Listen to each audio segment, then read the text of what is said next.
Equating equation 1 and 2, we get 2EA is equal to 1 by epsilon naught into sigma into A. Cancelling A on both sides, we get E electric field strength is equal to sigma by 2 epsilon naught. Equation 3. It is the required expression for electric field strength at a point due to infinite non-conducting thin sheet of charge. तो हमारे पास electric field strength का formula आ गया E is equal to sigma by 2 epsilon nought. First point, equation 3 shows that electric field strength at a point due to infinite non-conducting thin sheet of charge is independent of the distance of point from sheet.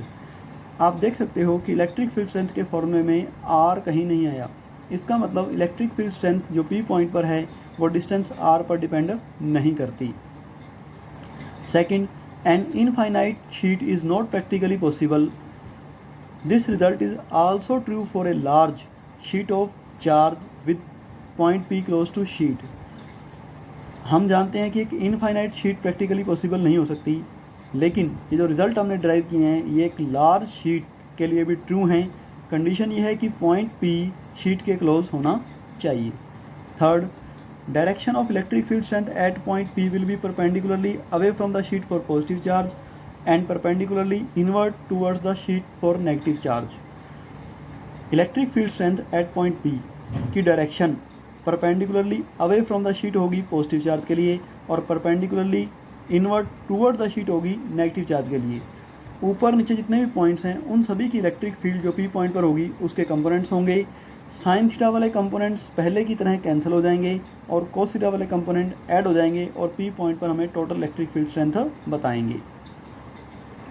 Next, if the sheet is conducting and has finite thickness then charge enclose by Gaussian surface will be Q is equal to sigma into A into 2.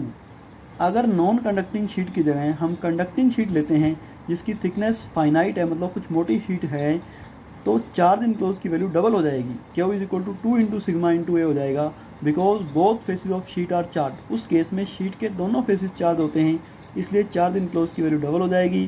तो अगर हम charge enclose की value को put करते हैं तो हमारे पास रिजल्ट आएगा 2EA is equal to 1 by epsilon not into 2 sigma A. Cancelling the common terms we get E is equal to sigma by epsilon not. तो ये रिजल्ट है electric field strength at a point due to conducting sheet of charge.